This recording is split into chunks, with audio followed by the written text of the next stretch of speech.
Raw, real, absolute wisdom. I hear people who have amazing emotional wisdom say that the universe is within us and not out there.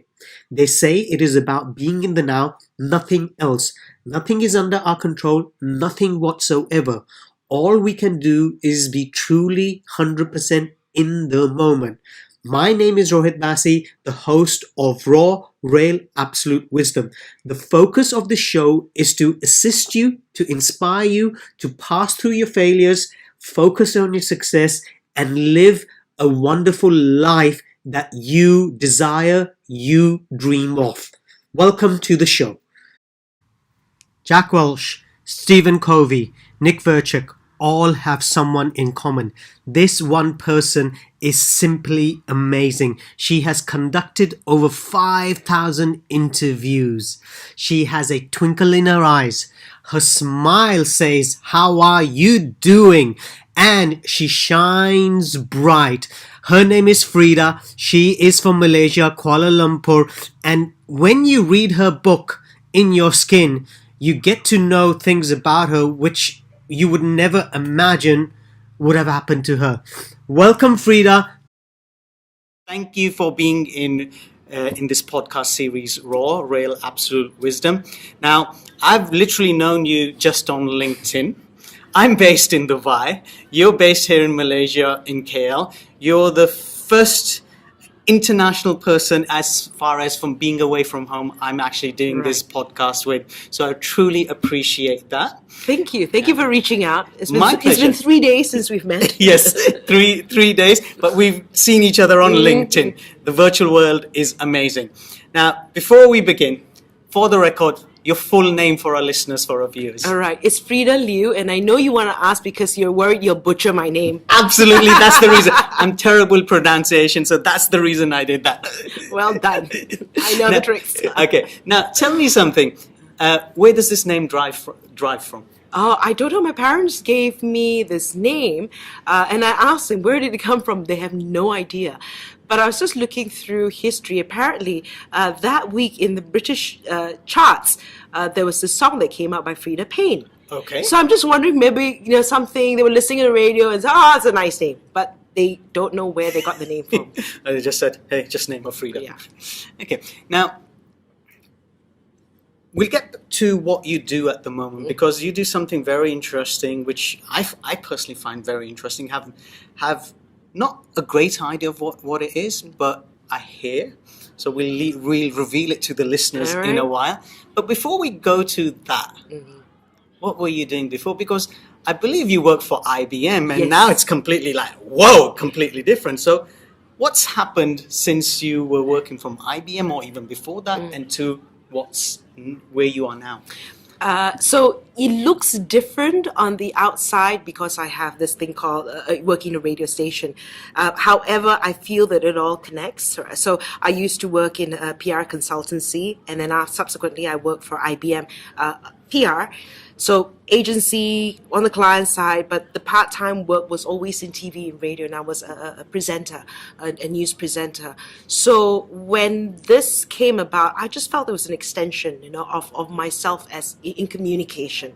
And I can say then I've been on the journalist side, on the PR side, and PR consultancy and all that. So that was the journey, having been there. And about 10 years ago, a radio station, the BFM, started, and I was very intrigued about joining a radio station like that, because most of the stations here in Malaysia still to this day very much music centric, and I like the idea that it was something that was interactive and that I could get something out from somebody, and it was business, so it wasn't such a far cry from my previous life in corporate, right? And I still want to be able to think, while working, and if I decide that all doesn't work out, right, going back into corporate isn't so stark because of that business sense. But I personally enjoy it as well. Okay.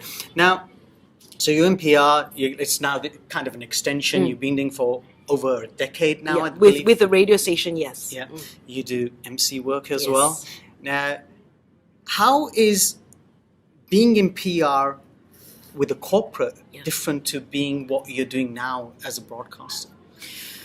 Oh, it is completely different. I mean, when we talk about in PR, it's about it is helping to find the stories. When you're working PR, it's about identifying the stories. And I find that when I'm doing my interviewing, you do that as well, right? You're trying to find a story when they Yes. come on air, and sometimes they'll give you these things like, "Where's the story?" So you're able to then elicit that, and now it's. I guess you're not paid for the story anymore, right?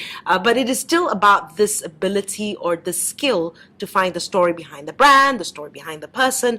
It's still about that. I've always been, as much as possible, try to be neutral. And even when I was working in PR and the PR said, we want to develop a story or get a story. If there is no story, there is no story, right? And yes, we have to work at getting that story, Yep. but understanding that. So yes, I can see that it is, you're sitting on different sides, but it's still the ability to get the narrative behind everything. Yeah. Now, I look at your LinkedIn profile, and the first thing I see is content creator. How come a content creator? Okay, so I believe that when I talk about content creator, it's whether I write, it's whether I post things on LinkedIn, it's whether I come out on videos, and whether when someone can work with me, then it's the ability then to create content. Whether I'm doing an MC work, it's about that at the end of the day, and I believe that's the future as well.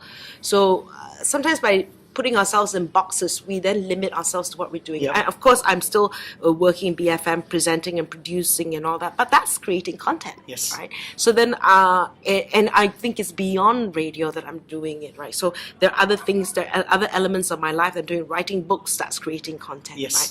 So it just opens up the world to the possibilities. It opens up your thinking to the possibilities rather than putting yourself in a box, right? A very simple example of even working at the radio station that I'm at the moment, we've always called ourselves BFM Media. And being on radio alone, you can't just depend on spot ads anymore, Yep. right? It's already extended into digital. It's also extended into events.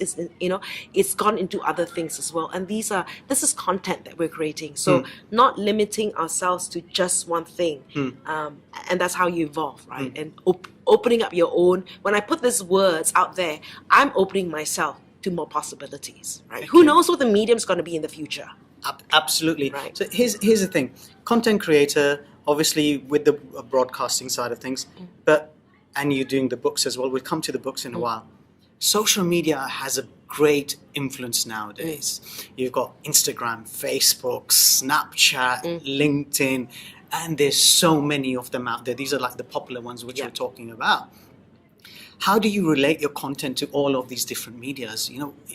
What do you do? How do you go about it? So I make it very personal to me, right? So you understand that LinkedIn is very professional, Yep. right? So then you share things that are very professional in the sense, what are you doing as a speaker, as a moderator, as an MC, that connection. So that's that platform. Facebook, I guess, is also evolved in a certain way, but I've got two Facebook profiles, right? Okay. So one which is very work related, right? So that's that. There's that. I've got my own page. Then there's Facebook where there are people I know, right? So and my rule of thumb is that at least I've met you once, right? Okay. Then I can consider you a friend, right? Yes. So I wouldn't add anybody on it. But that's also kind of personal, whatever my thoughts are. I don't want to try to censor myself too much, right? And then Instagram is the fun stuff, right? Yep. And it's more who I am, right? I mean, you can be professional in all these areas, and I think yes, maybe when the time is right, I will make it a little bit more businessy if it feels right. But at the same time, if I don't feel the will or the energy to do that right now, then I better not. So I need my little fun space, Yep. right? I think we do, and then and you want people to just see that you're a complete person, right? We have many facets to ourselves. You just can't position yourself as the queen of everything all the time, and just it's such a difficult life to live, right? If you're just sort of seen as the mother of all wisdom. I'm not, right? I'm not. So I just want to be, so that when you see me outside, yeah, I saw you holidaying wherever, so that's just, you just want to live that. But then of course, then the right platform for that professional, for the professional space is LinkedIn for me then. Now, so your focus tends to be on LinkedIn, and Because you haven't seen me on Instagram. No, I haven't seen you on Instagram yet. Now, which I will see you after this. Question is, nowadays you have a lot of influencers out there. You know, everyone claims they are influencers. Right. They do it by buying followers. I don't know how they do it, but everyone claims you being a woman. What is the impact your work has on the young women out there, and also the one at your age and even elderly? What do you think is the impact they have? Okay, so I always feel that it's important to be authentic, right? I mean, when I look at Kim Kardashian, right, she's authentic to who she is, right? Yes. And she, whether it's to sell the lipstick or whatever, that's your space, right? And when we're so young and we're influenced by these things, and then you try to role model them, you know, so they have that role to play. Yep. And so for me, when I talk about being an influencer, or if I feel that I'm an influencer, that's my space is his internet business space, right? And whether then am I then an inspiration for women who are in their 40s and above, right? Then that's the space that I want to participate in. But be who you are, right? And there's this whole idea of being a micro influencer as well, Okay. right? Where you're just in a particular space. But I don't do these things with that in mind, right? Okay. And of course, I know the impact when you talk about young girls and all that, Yes. and it's scary, right? I don't know what the parents are teaching them, or what the parents are, what values they're instilling with their kids. And you really can't control that. And I look at my son, who's 17, right? So what are the things that I teach him, right? This is all happening in his lifetime, Yes. in his world. He's connected, he's attached to his phone, right? Yes. So I can only talk to him about these things, and and have conversations with him when I said put phone down, talk. Yeah. So you can only do that much, and you hope that people will sort of wisen up to what is right, what's wrong. But this is what it's like right now. It's more prevalent Yep. right now because of online media. But just trust that you've taught the right values to your kids, and that they'll follow the right path. So interesting you speak about your son. I believe he was at the dinner 2 days Yes, ago with us. yes. Now, Reluctantly. so he was reluctant to come to that. So when he was there, I mean, did you ask him afterwards? How did he feel? What went through his mind? Because he said, Mom, why did you say it's just a couple of friends? There were 2 tables there. I said, yeah, you would have come anyway because it was Mother's Day. But we have a very honest kind of conversation. Like we sort of like we'll make jokes at each other. We'll take jokes at each other. But he's okay. And he's rather reserved. But when you talk to him one-on-one, he loves to make fun of his mother. He loves these opportunities to make fun of his mother. Okay. And he keeps you humble. Okay. Kids keep you humble. Yeah, absolutely true. It's amazing. I've got a nephew and I've got 2 nieces, and it's amazing what they come out with. They've just come into their teenage life. Now, looking at what you're doing, that's one thing. Even before you started the corporate world, when you were young, okay, Going back way back. way back. Okay, tell us something about your young life. The memories from there. I grew up I was born in Brunei. Okay. Okay, so oil family. I mean, I don't know in the oil. So working dad used to work for Shell. It was a very small town. We're not talking about the capital city. We're talking about a really small town called Syria. So it was a very simple life, and I'm so glad for that upbringing that I had, where you could just come back, do your homework, and then you run out and you go behind the house. It's 5 minutes from the beach, and then you just run out and go for a swim. Wow. Right? And you think back right now, I must have been 8 or 9, and I would go to the sea and go for a swim. So I will never do that with my child right now. But that freedom, right, to just be and to climb trees and to do all these things. So I'm so grateful for the simplicity that I had. And not having grown, I guess that's my point of comparison. And then after that, my dad retired. Then I went to still in Sarawak in Borneo, a bigger town, Okay. and then working as a receptionist at Kuching Hilton, which Okay. I'm very proud of. Before I came out to KL to further my studies, and then going over to Australia, right, and then finally deciding to settle in Kuala Lumpur to work. But it's I've seen how it is in a small town, Yes. and the evolution and the growth of what it's like. But I do appreciate that upbringing that I had. It was a very, very simple, good life. Yeah. Now, when you were young, what was your aspirations? When you will grow up, you will do X, Y, Z. What was your thinking? The stupid aspiration, I want to be a doctor. Your mother would have been proud. And I was like, oh, too much, too long the study. So it's like, and when you go older as well, you realize, okay, actually my love is in communication. My love is in that area. And then I didn't know that getting into broadcast was purely accidental. I had no ambitions to be in that area. I worked in the hotel for 1 year thinking that, okay, would I enjoy working in a hotel? If I do, I would take up hotel management. And I didn't want to do hotel management because I thought, oh, do I then just limit myself to a hotel? Back then, right? And I was like, okay, let me just do a marketing degree so that whatever industry I go into, marketing is sort of it's flexible enough where you can go into various industries, and that's what I did, a business degree in marketing. So then that sort of changed.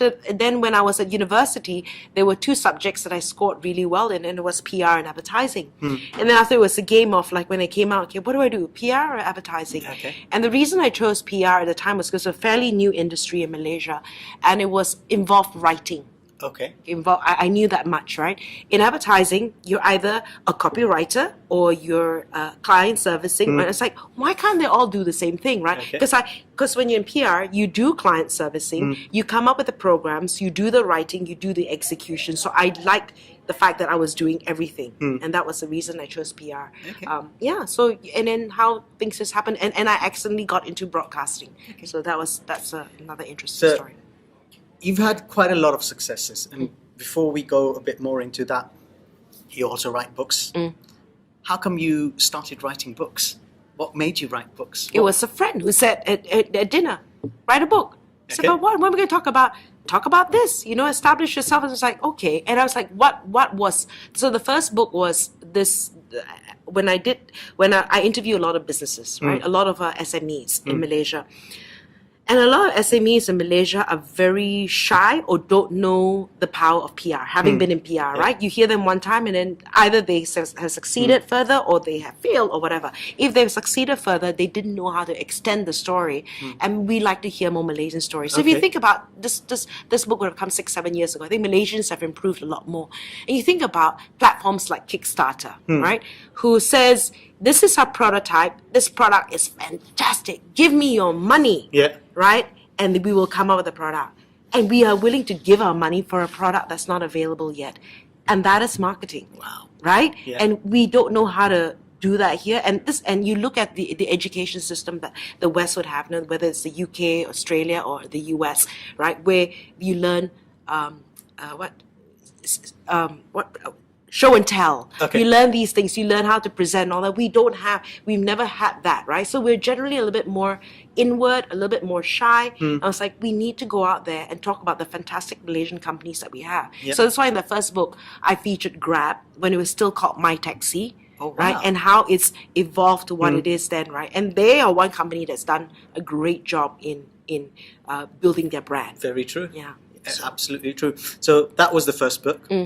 Then you wrote 3 more books, or was it? 4 more books. 4 more books. So the second book was a tie-up with an interviewee and a friend who is a property lawyer, but he's also got various businesses. And we said, and it was because I wanted to get into business.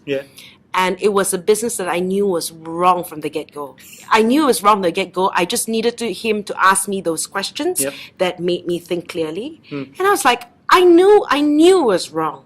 But I was like, my goodness, it's like falling in love, It's like an idiot. You know he's an idiot, but you're not thinking sensibly, right? So I needed him to, it's like, okay, so then we said, let's look at, business ideas and how the male would look at it and the female perspective, right? So we came with this book called Shake and Spear Your Business. That was the second book. The third book was a biography of this guy called Raymond Chew. Raymond Chew brought the concept of point of sales advertising in retail supermarkets in Malaysia. This was close to 30-40 years ago. He passed away and his daughters asked me to write a book about him. So that was the third book. The fourth book was about female entrepreneurs. I chanced upon this book called $1 Million Women, and it was written out in the US where a lot of women-owned businesses never reached the $1 million mark. Right? I was like, oh, it's interesting statistics. I wonder what it's like in Malaysia. So FYI, globally, only 30% of businesses are owned by women. In Malaysia, latest statistics, only 20% are owned by women. Right? So that's 80% that's not, right? Yeah. So just at 20%. Then working and finding out from the National Association of Women Entrepreneurs Malaysia, just based on their members, only 10% of the members have revenues of 500,000 and above. Okay, so we're just talking ringgit, I'm not even talking US dollars. So it's like, wow, that's 90% that don't, right? So I then approach about 15 women who have crossed million ringgit marks in terms of their revenues. And it wasn't so much, I want to know what was the thinking. How was their thinking different? So although it was positioned at women, I think it will apply to everybody, right? It was the mindset, right? Hence the book called Bursting Fixed Mindsets, right? Okay. And what was the thinking that got their business, to the next level. Okay. So that was the fourth book. The final book that I wrote just recently is called In Your Skin. And it's a little bit more personal. It's about sharing a little bit about my life, about how also there is a lot of, what do you call it? Especially women, right? Not being comfortable about who they are, measuring our success on other people's success, and and coming to terms with what is your definition of success. And I found that for me, the getting to that point where I'm comfortable in my skin was finding successes in the different areas, whether it's family, whether it's relationships, whether it's fitness. These were the things that helped me get to where I'm comfortable in my skin, right? And because I think it's so important that sometimes, even though you're very successful in your career and you look back and you find that your son doesn't know you, is that success, right? So I wanted to address some of these things when we talk about the wheel of life as well, and then getting to that point where you are comfortable in your skin. And I featured different women there. There was one woman, there's this lady called Heidi Kwa. She's been awarded the Young Leaders Award by the Queen, by Queen Elizabeth, right? And she started at 18 years old, Refuge for the Refugees, where she's just helping out the refugees at 18 years old. And what led her was her spiritual belief. And I wanted to highlight that if spirituality led you to that journey, that's great. And then I feature other people where fitness led them to a certain journey, but getting to the point where you are comfortable at, right? And women are faced with more things like ageism and sizeism, where there's a lot of pressure to look a certain way. Absolutely. And depending which part of the world you are, it never works. You'll never win. Yeah. Right? So just getting to the point where you're comfortable in your skin, celebrate your successes, celebrate who you are. And I wanted to talk about the women who are successful in different areas. Okay. Now, 5 books. Which your favorite book out of all these 5 books? There's no favorite. I think depending on my level of maturity at this point. Of course, now you look at your Facebook and say, oh, I wrote that first book. But it was relevant at that point. And to me, I guess like the last book is the most personal. I share a little bit more about my story, about what I feel were failures, what I felt was like how I got out of it, and how it helped me. So I think that one's a bit more personal. I think when you start revealing a little bit more about yourself, and so. Which sold better? I don't know. And it wasn't about that. I don't think you make money from books, right? But you do establish your brand. You do have something to share, and people have said, it's helped me. And I think that at the end of the day is why you do what you do. Here's a very crucial question. Crucial question is: so we were talking about all the success and all what you've done. What about when failure hits you? Oh, when failure hits you. I've been down that road. And again, what is failure, right? What is failure? Is it money? Is it what? For me, the biggest thing was the end of my marriage. That was the most painful thing. And it was just, when that happened, it was a question. I questioned myself, not just in the marriage. Then it's like, am I a horrible employee? Am I a horrible mother? Am I ugly? That one thing would make me question everything else. And I remember that point where spirituality came in, my faith came in, and I just remember praying to God and saying, I don't know how, God, but just make me a better person from this situation, not bitter. Okay. That was, and I didn't know how, right? And I really didn't know how, but I just said, I don't know how. Just don't make me a bitter person from this experience. Okay. And that's why I wrote that book, right? Because, okay, I can't solve this problem at the moment, but what can I control?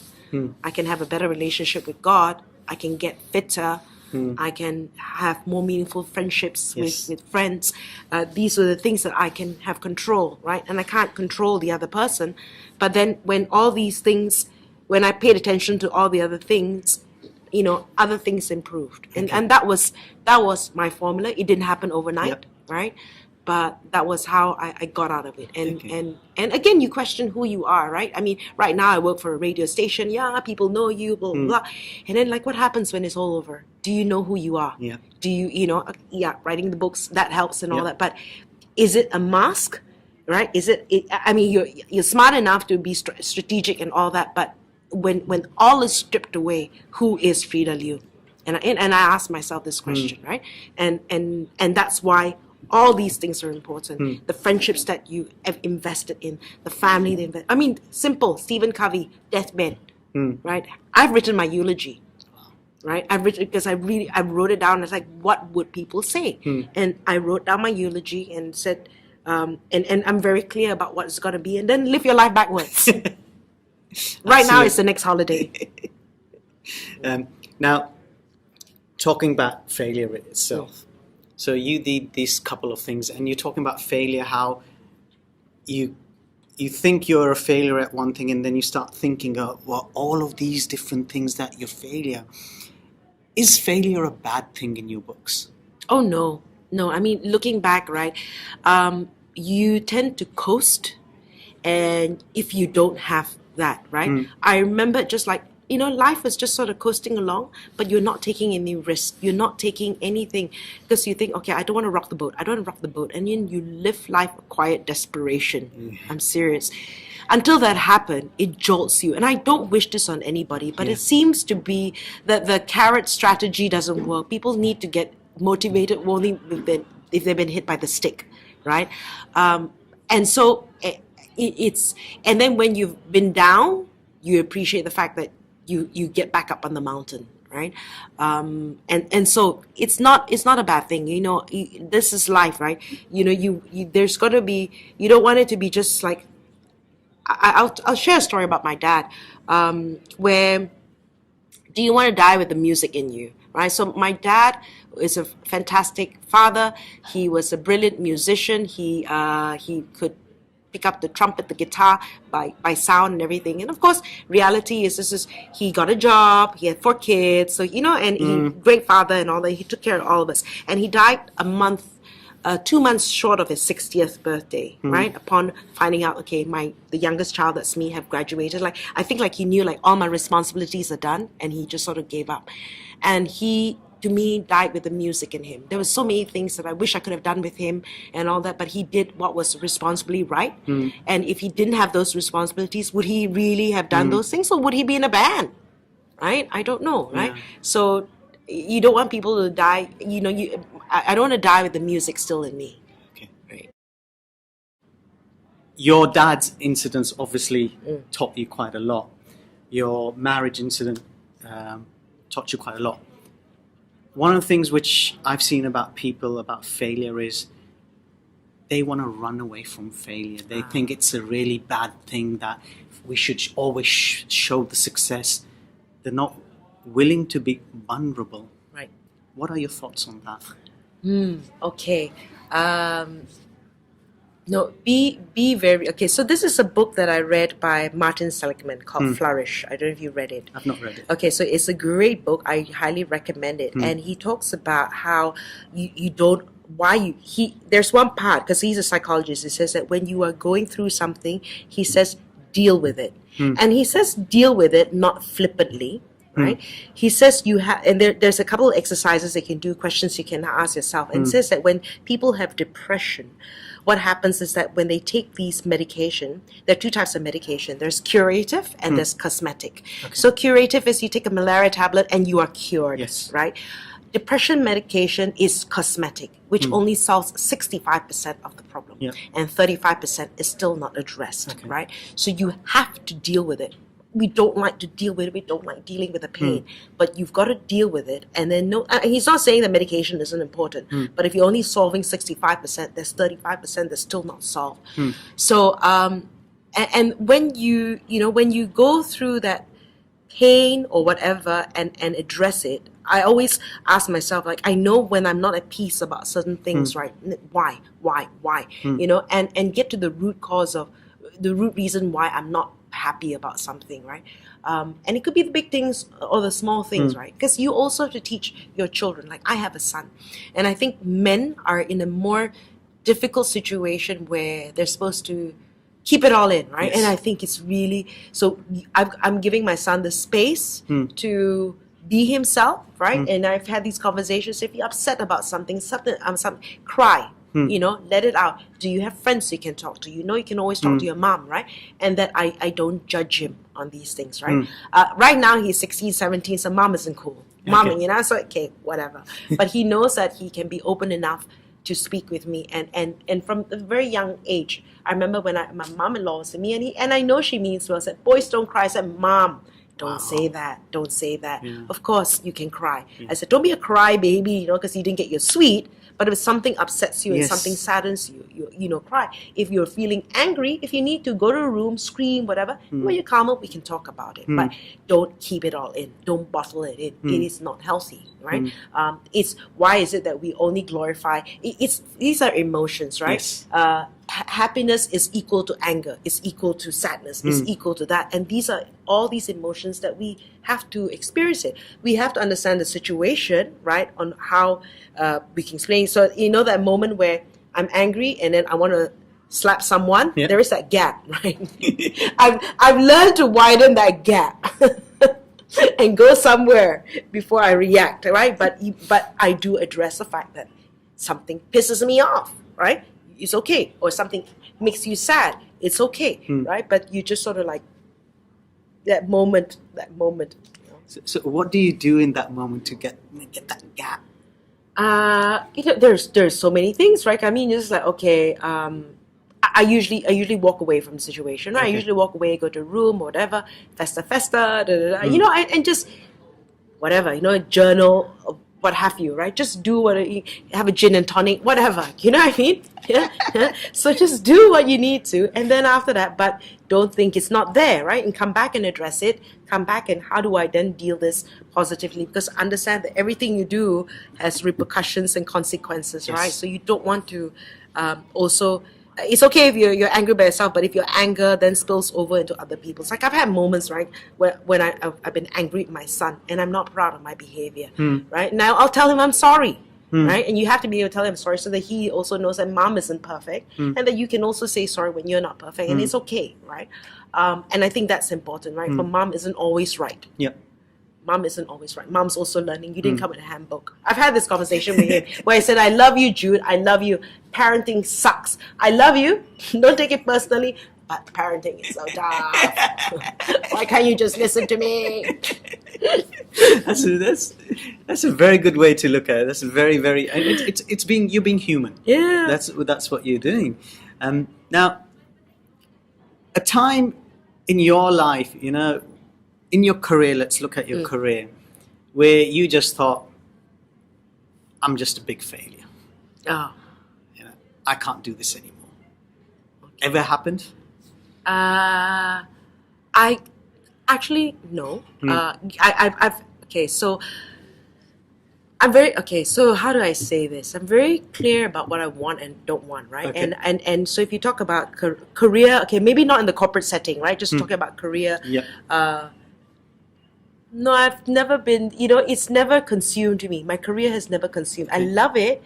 It's and you can create things. I think that's what we're meant to do. We're able to create things and products and all that. So I've never wanted to be the CEO of anything. I want to be the CEO of me, right? So that was very clear. If it meant compromising on my values or meaning time away from my son and all that, then I don't want certain things. So I've been very clear about that. So corporate, I've been very blessed to be working with Okay. all these companies. Not really. Okay, Yeah. that's good to learn, because there's a lot of people, they go through their careers and they feel that I can't deal with this, I can't cope with this. Okay, not cool, but making that switch, right, from I guess IBM and to BFM, right?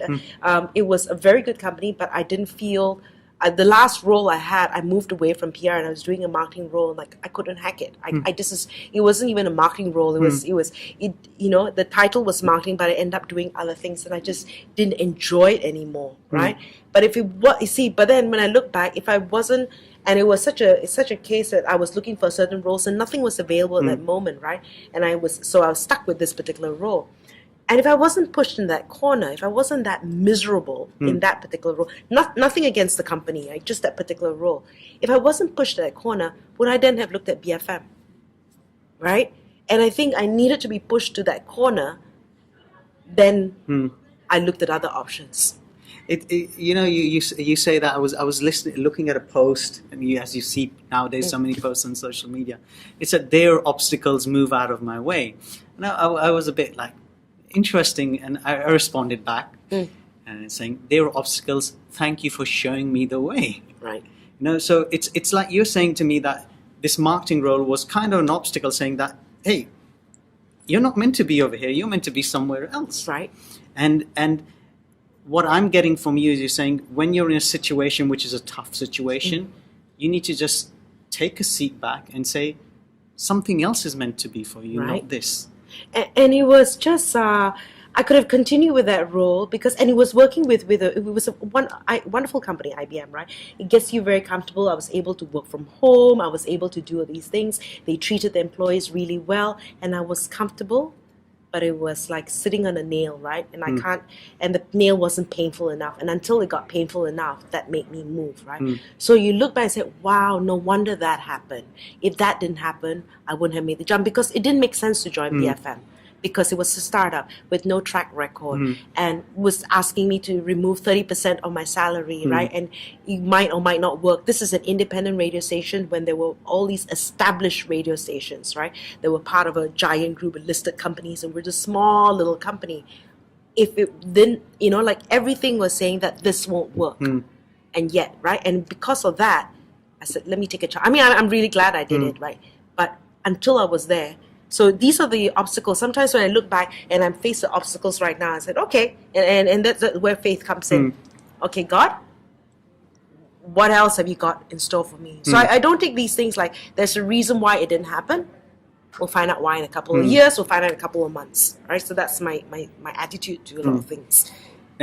In your time being in broadcasting, you've interviewed quite well-known people. So who are those people? Okay, so I've interviewed Stephen Covey before he passed on. This was over the phone. Yeah. Julian Assange, who was in Malaysia before he went to Sweden, and then subsequently got in trouble. So this is years ago. Simon Sinek. Yep. And Jack Welch. Okay. Nick Vijucic. Okay. Yep. So Martin Cooper, the inventor of the mobile phone.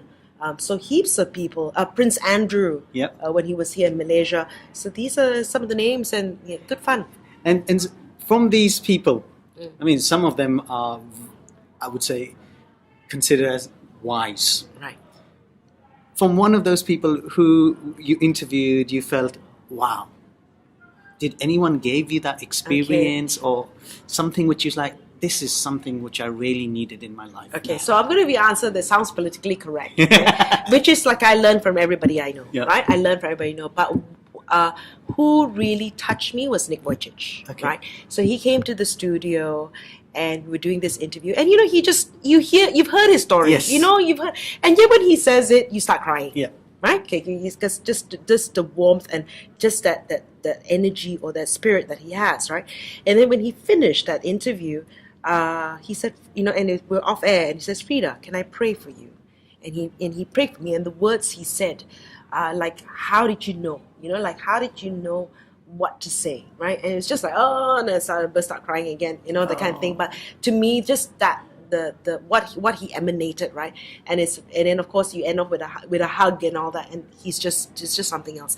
And it's more the person that he was, like, you know, and like I said, if you hear the interview, it's not like anything that you haven't heard before, but just what he represented. And I guess when you look at him and you think, you know, I can't do this, I can't do that, and this is one guy, no arms, no legs, Yeah. right? Okay, that's a wake up call to anything, right? Absolutely. So as we come closing of this interview, what are you grateful for in life? Oh my goodness, I started this journey of 100 days of gratitude. I am grateful to be alive. I am grateful for, I tell you, health. Right? That is such a simple thing. With all the money in the world, if you don't have your health. That's one thing. I'm grateful for my son, who keeps me humble, who makes me laugh. I'm grateful for the work that I have, the opportunity that's been given to me. There's so many things, and I love being in Malaysia. I love this country and the opportunities it's presented to me. You know, a lot of times I have a lot of people who have migrated, right? When it was a different kind of Malaysia, but I've never felt the need to. I've always felt that this was home, and you know, I'm not saying no to other possibilities, but just this country that has given me a lot. Yeah. And if you were to say one thing to your son, what would that be? That words of wisdom. Wake up! Time to go to school. Time to go to school. No, he is. No, I my words of wisdom. I tell him. I said, you know, for him, whatever you decide in life, completely. He doesn't have to be a doctor, lawyer, or engineer. I think he's into design. He's very good at design. I always tell him, like, you will not in life, just be a man after God's heart. And when I say be a man after God's heart, is that we're always going to have failures. We're always going to make mistakes. We're always going to do these things. But a man after, and not to be God fearing. Don't do anything out of fear, because you revere God and you love God. You do things that you feel will respect Him and you know, honor Him, and that will always come back. I say, Mom's not perfect, right? But that my heart always comes back to God, and that I will get back on the straight and narrow. Right? We all need alignment, but just to always remember how blessed you are. You know what I mean? That he's never had to miss a meal. He's never had these things. So just and that I feel will humble him to always remember the many things that he's got. Final question. You said something very interesting, talking about the heart. Why is the heart so important? Oh, the heart. You know, people talk about logic and nuisance, and I hear a lot of people say heart, but nothing about the heart happens. They go into logic again. Right. That, do you know, okay, I'm just trying to remember a study, but it actually connects, the heart actually connects to the brain. And that you feel, you know, if you had your heart broken, it physically hurts. Yes, it does. It physically hurts. It is so important, especially when you talk about what's happening with technology, with AI and automation and all these sort of things, right? And how people don't connect because of the phone. Yeah. All the more right now, the heart is so important. And that we are, at the end of the day, human beings, and that's going to make us stand apart. Because if you lose the human side, it's going to be a very scary world that we're going to be in. And you look at how people are going to lead and people are going to do that. You always come back to the heart of things, really, at the end of the day. And that's important. Thank you so much for that warm, wonderful interview. Truly appreciate it. Thank you so much. Thanks, Rohit. It's Thank a you. pleasure. Thank you.